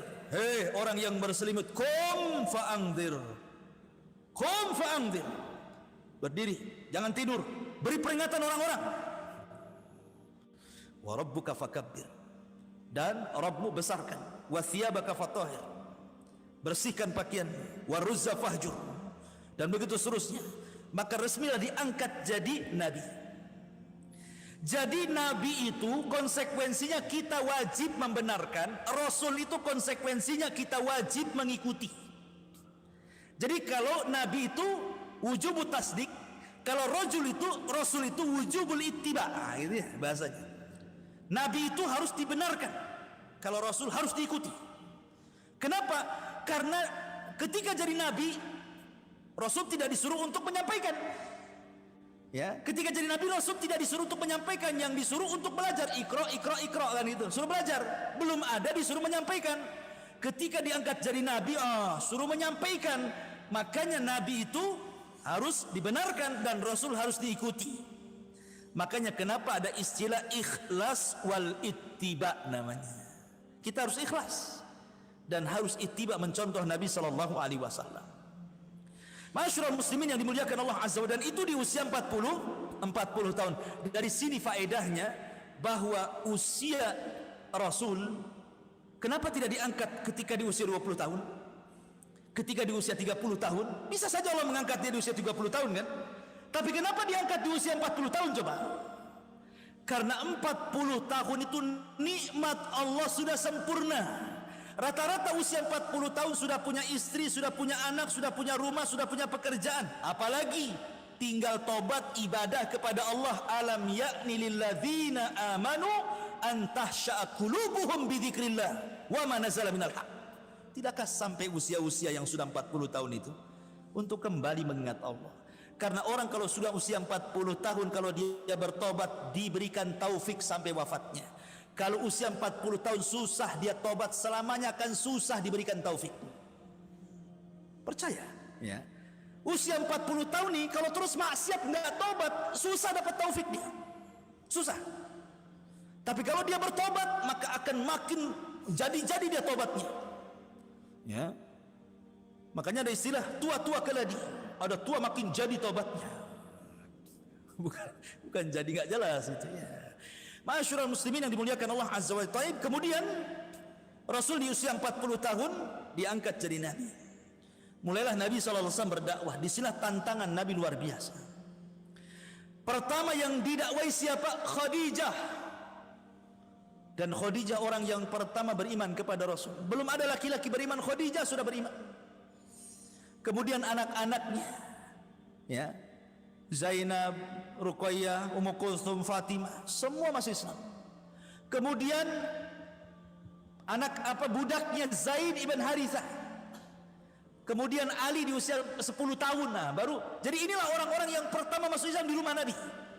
Khadijah, kemudian anak-anaknya, kemudian Zaid budaknya, kemudian Ali bin Abi Thalib. Ini belum keluar. Makanya ku anfusakum wa ahlikum nara. Jagalah diri kalian dan keluarga kalian dulu. Baru keluar. Baru setelah itu keluar dapat Abu Bakar. Inilah Abu Bakar nih yang pertama dapat nih. Dan Abu Bakar luar biasa. Ketika melihat Nabi diajak masuk Islam saja, tidak ada keraguan. Satu-satunya sahabat yang masuk Islam, tidak ada keraguan, cuma Abu Bakar. Yang lainnya masih mikir, betulkah dia Nabi? Jangan-jangan bukan. Tengok dulu, dengerin dulu. Gitu ya. Kalau Abu Bakar enggak, ya karena Abu Bakar sudah jadi kawan Nabi sejak zaman jahiliyah, tahu akhlaknya. Dan Abu Bakar juga pernah bertemu dengan Buhairah Rahib. Kemudian Abu Bakar bermimpi dan mimpinya diceritakan kepada Buhairah Rahib saat safarnya. Kemudian kata Buhairah Rahib, wahai Abu Bakar, engkau akan menjadi wazir, menteri seorang Nabi. Dan Abu Bakar baru menceritakan mimpinya ketika menjadi khalifah. Makanya dia nggak ragu-ragu untuk masuk ke dalam Islam. Abu Bakar itu langsung asyhadu an la ilaha illallah wa annaka rasulullah. Mantap. Ya. Baru Abu Bakar nyari yang lain, cari Utsman bin Maz'un. Kata Abu Bakar, masuk Islam. Utsman, masuk Islam. Abdul. Semua 10 sahabat yang dijadikan masuk surga, itu kebanyakannya masuk Islam di tangan Abu Bakar. Mulai Utsman masuk Islam karena Abu Bakar. Talha masuk Islam karena Abu Bakar. Zubair masuk Islam karena Abu Bakar. Abdurrahman bin Auf masuk Islam karena Abu Bakar. Abu bin Jarrah masuk Islam karena Abu Bakar. Luar biasa Abu Bakar itu. Ya. Dia ngajak kawan-kawannya. Dan orang yang diajak Abu Bakar Islam ini bukan orang biasa. Semua orang terpandang, semua orang-orang pilihan, pembisnis, orang-orang kaya. Ya. Luar biasa Abu Bakar, jasanya luar biasa. Makanya Rasul mengatakan kalau seandainya keimanan Abu Bakar ditaruh di satu neraca dan seluruh keimanan manusia setelah Rasul ditimbang di neraca satunya, iman Abu Bakar jauh lebih berat dibandingkan iman satu dunia manusia itu. Selain Nabi maksudnya. Ma'asyiral muslimin yang dimuliakan Allah Azza wa Jalla, maka Rasul terus berdakwah sampai pada waktunya. Ketika Nabi SAW mulai tertekan hidupnya karena istrinya meninggal. Di tahun 9 setelah diangkatnya jadi Nabi. Kemudian disusul pula dalam tahun yang sama, pamannya pula meninggal, Abu Thalib, yang selama ini mendukung dia, membela dia walaupun dia kafir. Mulailah Nabi SAW, ancaman dakwahnya makin, akhirnya dia ke Taif, diusir pula di Taif. Ketika pada tahun antara 10-11 Hijriah, 10-11 sebelum hijrah atau tahun setelah diangkatnya jadi Nabi dan Rasul, maka Allah menghibur Nabi SAW dengan peristiwa Isra dan Mi'raj. Di tahun ke-10 dimatakan 11 Hijrah, setahun sebelum hijrah. Disitulah Nabi SAW disyariatkan sholat. Dan sholat yang pertama di Mekah dilakukan sholat duhur. Adapun di Madinah sholat asar di Masjid Nabawi. Ya, jadi pertama sholat yang dilakukan Rasulullah sholat duhur. Tapi di Masjid Nabawi ketika Rasul sampai saja, ada yang mengatakan sholat Jumat, ada yang mengatakan sholat asar. Ya. Maka Nabi SAW akhirnya diperintahkan sholat kepada umatnya, tapi belum ada perintah sholat berjamaah. Baru setelah Nabi SAW di usia dakwahnya 13 tahun, Allah mengizinkan untuk hijrah. Inilah bagian kedua yang terjadi di bulan Rabiul Awal, hijrah Nabi. 12 hari Rasul safar hijrah. Ketika sampai kota Madinah tepat di hari Senin tanggal 12 bulan Rabiul Awal tahun 13 setelah diangkatnya menjadi Nabi dan Rasul. Jadi hari sama, tanggal sama, bulan sama, tahun yang berbeda. Ya. Tanggalnya sama. Lahirnya Rasul hari Senin, sampainya hijrahnya Rasul hari Senin, wafatnya Rasul juga hari Senin. Kemudian tanggalnya juga sama, 12 Rabiul Awal. Sampainya Rasul juga 12 Rabiul Awal, wafatnya Rasul juga 12 Rabiul Awal. Tahunnya yang berbeda, yang satu tahun gajah, yang satu tahun 13 setelah diangkat jadi Nabi dan Rasul sebelum hijrah, yang satu tahun 11 Hijriah. Jadi kalau kita globalkan, wafatnya Rasul hari Senin tanggal 12 bulan Rabiul Awal tahun gajah, hijrahnya Rasul sampai di Madinah hari Senin tanggal 12 bulan Rabiul Awal tahun 13 sebelum hijrah setelah diangkatnya jadi Nabi dan Rasul. Wafatnya Rasul hari Senin tanggal 12 bulan Rabiul Awal tahun 11 Hijriah. Itu baru hafal tuh yang gitu-gitu ya. Ini kalau antum catat sudah hafal, udah banyak angka, banyak nama, banyak tempat. Kalau suruh ulang lagi nggak yakin saya hafalnya. Nggak apa-apa, dengarkan saja. Ini sejarah Nabi penting. Ketika Nabi SAW sudah hijrah, ini yang hijrah ini ikhwan, yang terlibat dalam hijrah yang paling berjasa itu keluarga Abu Bakar. Pertama yang berjasa Abu Bakar, yang kedua anaknya Asma, yang ketiga anak laki-lakinya Abdurrahman, yang keempat pembantunya Abdullah ibn Uraikid. Ini 4 orang berjasa dalam perjalanan hijrah. Pertama Abu Bakar, karena yang mendanai semua hijrah Rasul Abu Bakar. Kedua Asma. Asma inilah yang membawa makanan saat Rasul bersembunyi di Gua Sur. Tadi Gua Hiro, sekarang Gua Sur. 3 hari untuk mengelabui orang-orang musyrik seolah-olah Rasul sudah berjalan di jalan Madinah, padahal dia masih sembunyi di Gua Sur di Mekah. Yang ngasih makan Asma. Bayangkan Asma ini harus meregang nyawa loh ya. Kalau ketahuan bisa dibunuh dia. Ya, tapi dia tetap mengantar makanan untuk abinya, bapaknya dan Nabi. Kemudian Abdurrahman sebagai informan, ngasih informasi gerak-gerik orang-orang yang ada di Mekah ini. Nanti kalau sudah dapat kabar langsung dia sembunyi-sembunyi datang ke gua, ngasih tahu Nabi, ngasih tahu Bakar. Kemudian yang ketiga Abdullah ibn Uraikid, dia pura-pura menjadi pengembala kambing di bawah gua. Nanti kalau ada musuh, dia kasih tanda-tanda, kasih sinyal-sinyal. Ini kan luar biasa. Memang sudah dihitungkan matang-matang kan strategisnya kan. Makanya kenapa Rasul itu ketika hijrah disebut akhtarul hijrah, sebahaya-bahaya hijrah. Kenapa? Karena Nabi kalau sampai ditangkap kemudian dibunuh, selesailah, tidak ada lagi Nabi. Makanya luar biasa, lebih bahaya dibandingkan Ibrahim ketika hijrah dari Irak ke Syam, lebih bahaya Lut ketika hijrah dari Irak ke Palestina, lebih bahaya Rasul dibandingkan hijrahnya Musa dari Mesir ke Palestina. Maka Rasul itu akhtarul hijrah, sebahaya-bahayanya hijrah. Ya. Di perjalanan Nabi SAW banyak peristiwa yang dijelaskan. Pertama, Nabi SAW sampai di bukit namanya Bukit Suraqah, karena di situ Rasul terkejar oleh Suraqah ibn Malik. Makanya nanti daerah itu sampai sekarang disebut Bukit Suraqah. Karena Suraqah sampai di situ ngejar Nabi. Suraqah ibn Malik itu. Cuman sendiri dia masalahnya. Ketika dia hendak menghunus pedang, kudanya terperosok jatuh, dia ambillah pedangnya sama Nabi. Akhirnya ketakutan dia. Diajak masuk Islam nggak mau, tapi Suraqah dijanjikan, wahai Suraqah, kata Rasul, maukah kamu kalau engkau masuk ke agamaku, engkau akan dipakaikan dari pakaian Kisra nanti kelak, katanya. Tulis Abu Bakar, ini janjiku kepada Suraqah. Akhirnya Abu Bakar nulis, diserahkan suratnya ke Suraqah. Belakangan dia masuk Islam. Kemudian dia pulang ke Mekah, ketemu dengan pasukan. Kata Suraqah, nggak ada, saya sudah nyusul ke sana, nggak ada Abu Bakar, nggak ada Muhammad. Ke tempat lain katanya. Selamat Nabi. Ya. Akhirnya kemudian setelah terus jalan, ketemulah dengan Ummu Ma'bad. Karena kehabisan bekal Rasul dengan Abu Bakar, pusing cari orang. Rupanya di tengah padang pasir ada tenda. Rupanya ada seorang wanita tua, suaminya nggak ada. Rasul minta dijamu tapi nggak ada yang bisa diminum. Dia punya kambing kurus, perempuan, Nggak punya anak, gimana? Kambing kalau bersusu kan punya anak, ini nggak punya anak, gimana mau bersusu kan?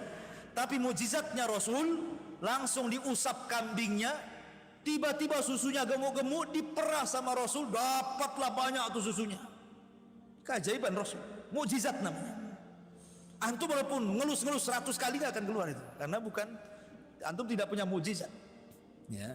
Masyarul muslimin yang dimuliakan Allah Azza wa Jalla. Akhirnya kemudian kata Rasul, "Israb ya Abu Bakar."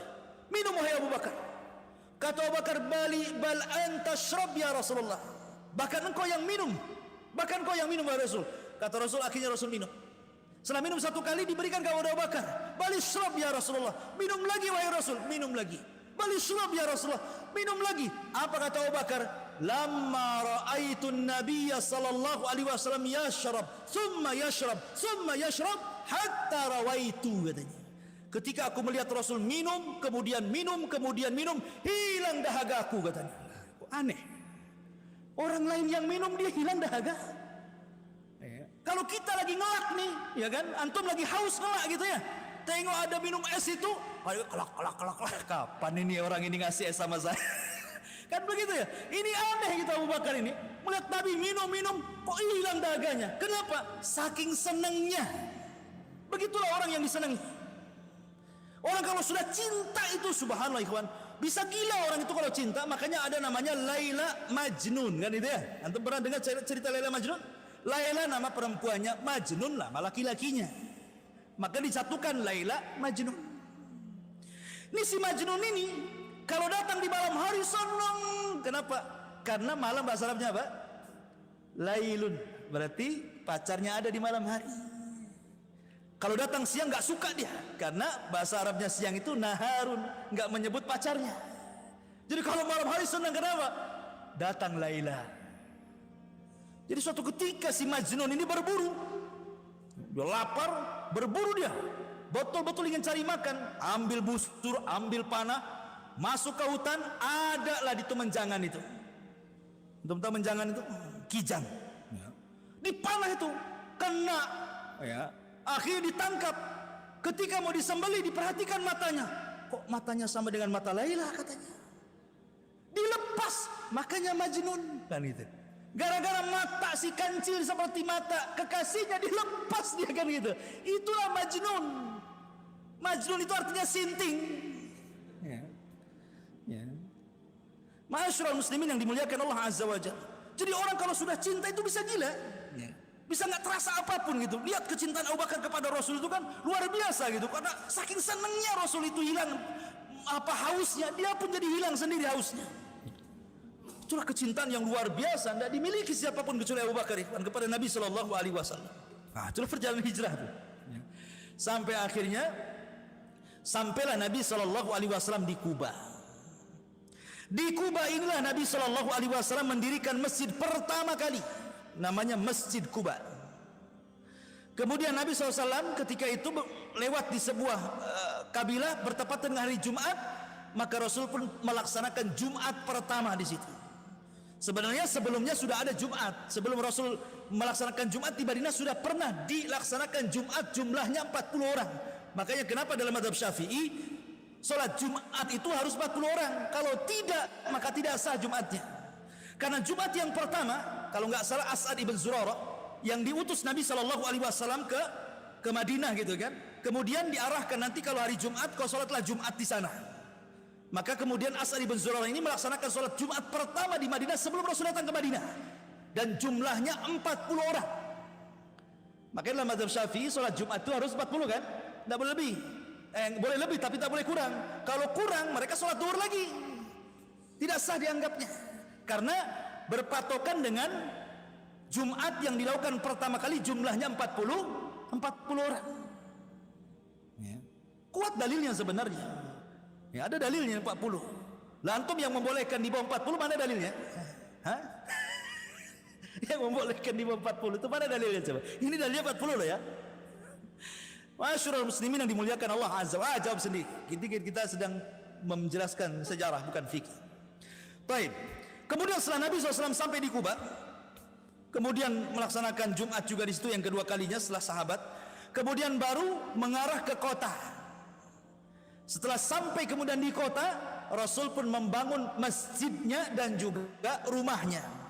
Maka masjid yang kedua dibangun Masjid Nabawi.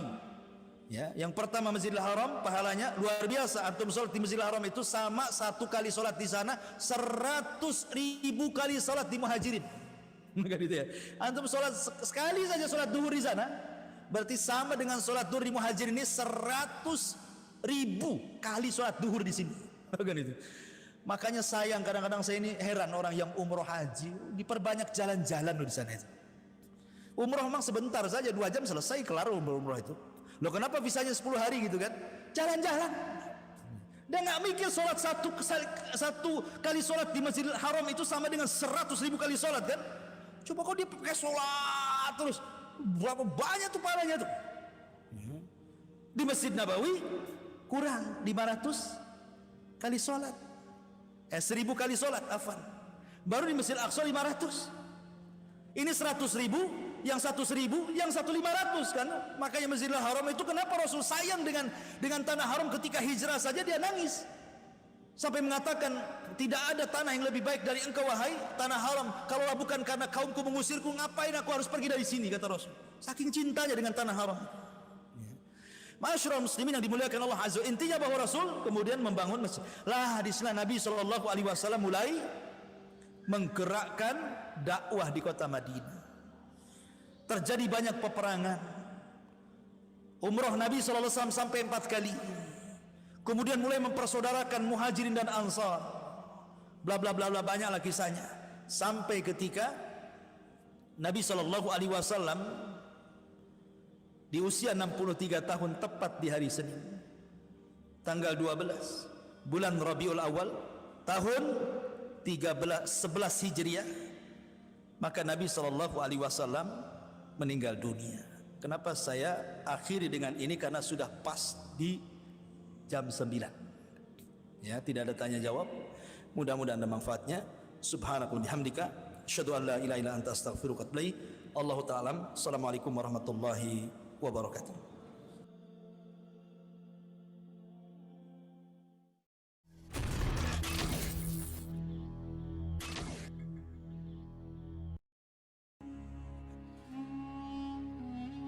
Ali Imran merupakan salah satu dari nama surat di Al-Quran yang menjadi surat ketiga setelah surat Al-Baqarah dan memiliki 200 ayat di dalamnya. Membaca surat Ali Imran ini memiliki banyak keutamaan, salah satunya adalah mendapatkan syafaat di hari akhir nanti. Tapi tahukah teman-teman mengapa ayat ketiga ini dinamakan Ali Imran, dan tahukah siapa Ali Imran ini? Lantas mengapa namanya ini sampai diabadikan di Al-Quran? Untuk itu di video ini kita akan membahas tentang keluarga Imran.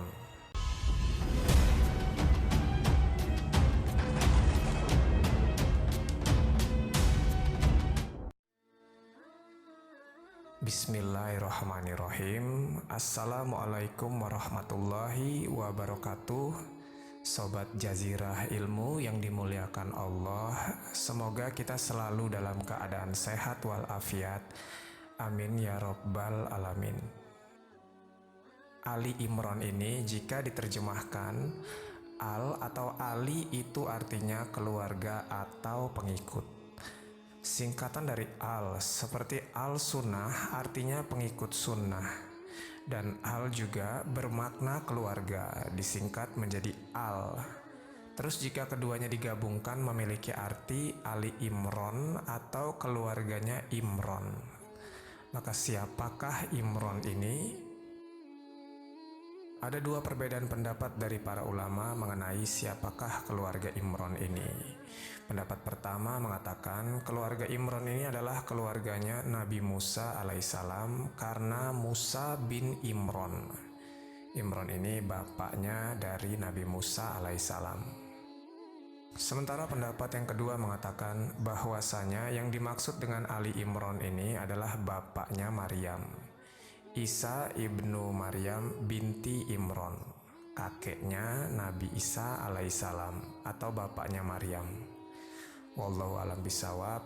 Pendapat yang lebih kuat adalah pendapat yang kedua, bahwasanya yang dimaksud dengan Ali Imran adalah keluarga dari Nabi Isa ibnu Maryam.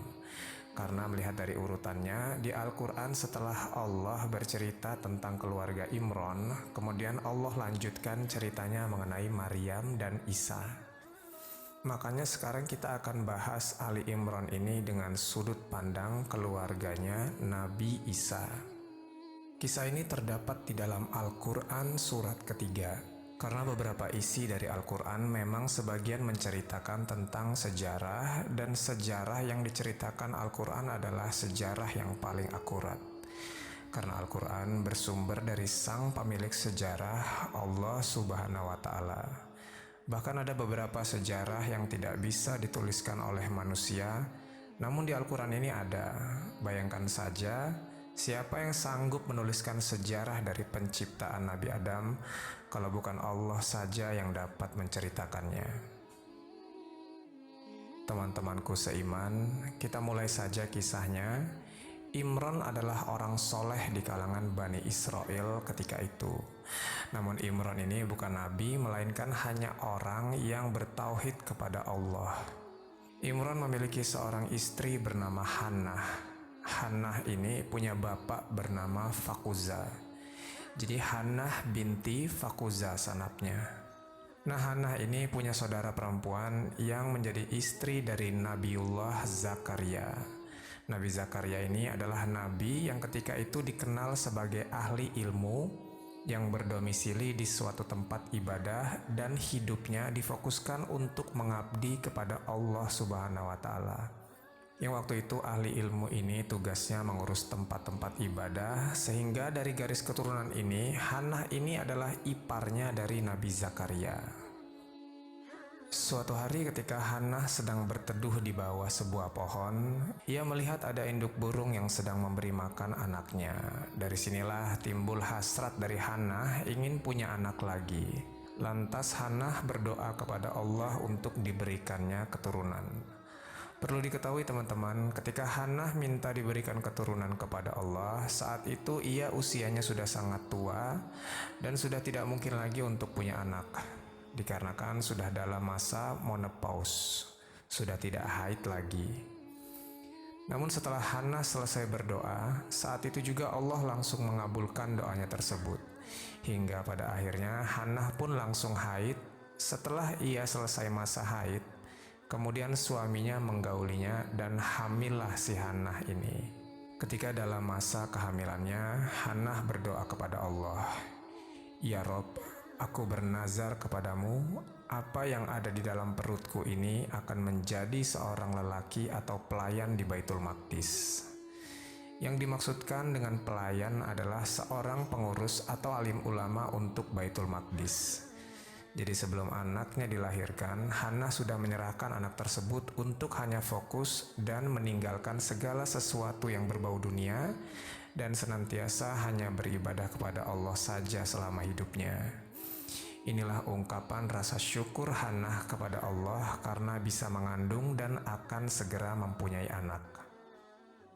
Tatkala suatu hari lahirlah anaknya Hannah ini, namun yang lahir bukanlah anak laki-laki, melainkan seorang anak perempuan, dan Allah takdirkan sebelum anak ini lahir, suaminya Hannah yang bernama Imran ini meninggal dunia. Maka ketika bayi itu lahir, ia langsung menjadi yatim. Lalu setelah Hannah mengetahui bayinya ini perempuan, ia berdoa lagi kepada Allah, "Ya Rob, aku melahirkan anak perempuan, dan engkau lebih tahu bahwasanya anak laki-laki tidak sama dengan anak perempuan." Maksudnya di sini adalah bukan berarti Hannah tidak bersyukur bahwa ia telah mendapatkan anak perempuan. Namun untuk menjadi seorang pengabdi di Baitul Maqdis lebih afdol bila ia seorang laki-laki. Akan berbeda ceritanya bila kedudukannya diisi oleh seorang perempuan. Maka Allah pun menjawab doa Hannah. Anak perempuan ini akan berbeda dengan anak perempuan dimanapun, karena ia spesial, karena hanya Allah yang lebih tahu apa yang kalian tidak ketahui. Lalu Hannah berdoa lagi kepada Allah, "Aku menamakan anak ini dengan nama Maryam, dan aku meminta kepadamu ya Rob, untuk melindungi putriku ini dan anak dari putriku ini dari godaan syaitan yang terkutuk. Sebab doa inilah makanya Maryam ini ketika dilahirkan tidak menangis. Begitu juga dengan anaknya Maryam ini. Mereka berdua akan selalu dilindungi Allah dari godaan syaitan di sepanjang hidupnya. Seperti yang kita ketahui, bahwa bila ada bayi yang lahir, pastilah akan menangis. Dan disebutkan di sini bahwa penyebab bayi menangis ketika lahir adalah gangguan syaitan. Tapi ini tidak terjadi pada Maryam dan anaknya Maryam, yaitu Isa alaihissalam. Keduanya tidak menangis ketika dilahirkan, bahkan anaknya Maryam yaitu Isa alaihissalam selalu diselamatkan dan dilindungi oleh Allah di hidupnya. Ketika lahir tidak diganggu syaitan, ketika akan disalib ia diselamatkan Allah hingga digantikan oleh orang lain. Dan ketika ia diturunkan lagi ke bumi, Isa alaihissalam dibangkitkan dalam keadaan yang sangat baik dengan tujuan yang mulia. Sobat Jazirah Ilmu yang dimuliakan Allah, ketika Maryam lahir disebutkan bahwa ayahnya telah meninggal dunia. Dan ketika itu orang-orang alim di Baitul Maqdis pada berebut untuk merawat Maryam karena mereka ini sangat menghormati Imron. Menurut mereka Imron adalah orang yang paling soleh dan ulama besar di kala itu. Makanya menjadi suatu kehormatan besar bagi mereka jika bisa merawat putri dari Imron ini. Di antara orang yang berebutan untuk merawat Maryam, salah satunya adalah Nabiullah Zakaria. Yang diriwayatkan disebutkan bahwa Nabi Zakaria adalah paman dari Maryam. Nah, karena ketika itu orang-orang pada berebut, maka diadakanlah semacam undian untuk menentukan siapa orang yang akan merawat dan menjaga Maryam. Dan Allah takdirkan nama Zakaria lah yang keluar dari hasil undian tersebut. Akhirnya Nabi Zakaria lah yang bertugas merawat Maryam hingga besar. Nabi Zakaria ini teman-teman membuatkan sebuah mihrab yang khusus di Baitul Maqdis untuk Maryam. Mihrab di sini dimaksudkan sebuah space khusus untuk beribadah. Tempatnya dibuat agak tinggi sehingga kalau ingin masuk ke dalam mihrabnya Maryam ini harus menaiki beberapa anak tangga. Jadi semacam tempat ibadah dan sekaligus menjadi tempat tinggalnya Maryam. Kesehariannya Maryam selalu berada di dalam mihrabnya. Makanya ia selalu terjaga auratnya dari siapapun yang hendak melihatnya. Maka tak satupun orang yang bisa berjumpa dengan Maryam saat itu kecuali Nabi Zakaria. Ya karena Nabi Zakaria lah yang diberikan amanah untuk merawat Maryam. Jadi setiap hari Nabi Zakaria mengantarkan makanan untuk Maryam di mihrabnya. Tapi setiap kali Nabi Zakaria ini ingin meletakkan makanan yang diantarnya itu, selalu ada makanan di wadah tempat Zakaria biasa meletakkan makanan yang akan diantarnya. Maka Nabi Zakaria pun heran karena tak ada seorang pun kecuali dia yang bisa masuk ke dalam mihrabnya Maryam. Lantas Zakaria pun bertanya kepada Maryam mengenai siapa orang yang meletakkan makanan ini selain Zakaria. Maka Maryam pun berkata bahwa Allah lah yang memberikan makanan itu. Jadi teman-temanku sekalian, ini adalah salah satu karomah yang dimiliki oleh Maryam ibunda Isa alaihissalam. Ia berdoa meminta makanan, maka akan langsung dikasih makanan karena Allah ingin memuliakan Maryam. Nah, makanan yang ada di wadahnya Maryam ini sungguh aneh teman-temanku sekalian. Contohnya pada saat musim panas, di wadah makanan Maryam ini ada buah-buahan dari musim dingin.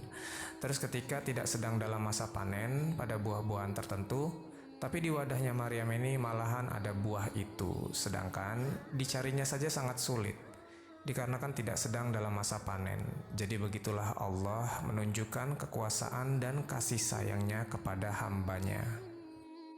Seiring berjalannya waktu, Maryam tumbuh menjadi dewasa. Seumur hidupnya ia habiskan untuk beribadah kepada Allah dan tidak menikah. Seluruh masyarakat di Baitul Maqdis tahu bahwa Maryam adalah wanita yang sangat soleh dan senantiasa menjaga kemaluannya. Hingga pada suatu hari, ketika Maryam sedang keluar dari kota Baitul Maqdis, hendak melakukan suatu ibadah, Allah mengirim malaikat Jibril dengan menjelma dalam bentuk laki-laki yang sangat tampan dengan maksud untuk menggoda Maryam di suatu tempat yang sangat sepi, yang bahkan bila Maryam melakukan perzinahan dengan laki-laki ini, maka tak ada seorang pun yang melihatnya. Namun karena kesolehan dan sifat takutnya kepada Allah, Maryam berkata kepada laki-laki ini, "Aku berlindung kepada Allah dari gangguanmu. Hendaknya kau bertakwa dan takutlah kepada Allah Subhanahu wa Ta'ala." Namun sesungguhnya laki-laki tampan itu adalah Jibril yang diutus oleh Allah. Malaikat Jibril pun berkata kepada Maryam, "Sesungguhnya aku adalah utusan Allah yang akan menghabarkan bahwasanya kamu sebentar lagi akan memiliki anak." Jika dipikir secara logika, bagaimana bisa ada seorang wanita yang tidak menikah dan senantiasa menjaga kesuciannya bisa punya anak? Namun apa saja bisa atas izin Allah Subhanahu wa Ta'ala. Maka akhirnya Maryam pun hamil. Tentunya ini adalah ujian yang sangat berat untuk wanita solehah yang selalu menjaga pandangan dan kesuciannya terhadap laki-laki. Bayangkan saja teman-teman, Maryam ini wanita solehah, anak dari imam besarnya Baitul Maqdis. Lama tak ada kabar, tiba-tiba muncul terus dalam keadaan hamil. Dan ia bingung bagaimana ia menjelaskan kepada orang-orang Baitul Maqdis nantinya. Karena kondisi kehamilannya ini, Maryam pun pergi menjauh dari orang-orang karena masih tak tahu harus berkata apa tentang kejadian ini. Akan banyak orang yang tidak percaya apa yang ia ceritakan mengenai kejadian sebenarnya tentang peristiwa kehamilannya. Seiring berjalannya waktu, ketika Maryam sudah hampir tiba di masa-masa melahirkan, ia merasa kelaparan dan kehausan ketika itu, dan Allah menyuruh Maryam untuk menggoyangkan sedikit batang pohon kurma yang ada di dekatnya. Diguncangkanlah pohon kurma tersebut, maka kurma-kurma yang ada di pohon mulai berjatuhan dalam jumlah banyak. Jika dilogikakan, pohon kurma ini kan besar dan punya batang yang tinggi. Orang biasa pun tidak akan sanggup untuk mengguncangkannya hingga kurma di pohon itu bisa jatuh. Apalagi seorang perempuan yang sedang hamil, tentunya berbeda tenaganya dengan orang biasa yang tidak sedang hamil. Dan maka kalau mau kurma ya harus naik ke atas pohon kurma. Tapi sekali lagi Allah ingin muliakan hambanya untuk menjaga Maryam dan anak di dalam kandungannya. Maka pada suatu hari lahirlah anak yang dikandung Maryam, berjenis kelamin laki-laki tanpa menangis karena doa dari Hannah ibunya Maryam tadi. Akhirnya Allah menyuruh Maryam datang ke kaumnya. Maka Maryam pun pulang ke Baitul Maqdis sambil menggendong anaknya. Dan Allah perintahkan, jika ada seseorang yang bertanya kepadamu tentang anak ini, maka diamlah. Jadi di sepanjang jalan pulang ke Baitul Maqdis, Maryam ini dicerca dengan orang-orang yang tak sengaja bertemu dengannya. "Wahai Maryam, ayahmu seorang imam besar dan ibundamu bukan seorang pezina. Mengapa engkau melakukan kemungkaran yang luar biasa?" Maryam pun diam dan tidak menanggapi cercaan orang-orang itu. Ia pun terus berjalan menuju Baitul Maqdis. Sesampainya di Baitul Maqdis, orang-orang mengerumuni Maryam dan bayi yang ia gendong. Maka mereka kebingungan dan gak sedikit dari mereka yang memiliki stigma negatif mengenai Maryam. Ya gimana bisa seseorang wanita soleh yang tidak menikah menghilang beberapa bulan tiba-tiba ketika pulang sudah punya anak? Tentu saja orang-orang beranggapan di luar sana Maryam melakukan kemungkaran. Nah, di kejadian ini Maryam pun bingung. Ia tak tahu harus berkata apa. Bahwasanya jika ia berkata anak ini adalah pemberian dari Allah, maka tak satu pun dari mereka akan percaya. Disinilah Allah menunjukkan kekuasaannya. Tiba-tiba bayi yang berusia baru beberapa hari ini berbicara. Ia berkata, "Aku adalah hamba Allah. Ia telah memberikan kepadaku kitab Injil dan ia telah menjadikan aku seorang nabi. Ia telah menjadikan aku orang yang berbakti di mana saja aku berada.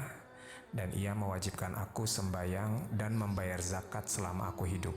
Dan ia menjadikan aku seseorang yang berbakti kepada ibuku dan Ia tidak menjadikan aku orang yang sombong, serta keselamatan atasku pada hari aku dilahirkan, dan pada hari aku akan mati, dan pada hari aku akan dibangkitkan dalam keadaan hidup.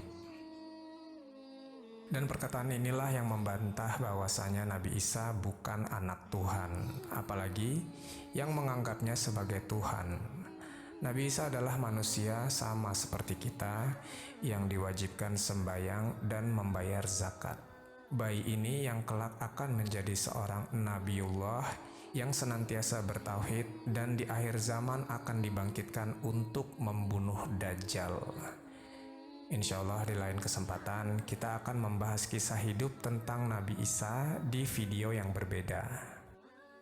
Oke, jadi itulah cerita kita kali ini mengenai seorang hamba Allah yang bernama Imron yang ada di dalam Quran Surah Ali Imron. Semoga menjadi pengetahuan dan manfaat. Sampai ketemu di kisah-kisah seru penuh makna selanjutnya. Lebih dan kurangnya mohon dimaafkan. Yang benar datangnya dari Allah Subhanahu wa Ta'ala. Hilaf atau keliru itu datangnya dari saya pribadi sebagai manusia biasa. Saya akhiri. Wassalamualaikum warahmatullahi wabarakatuh.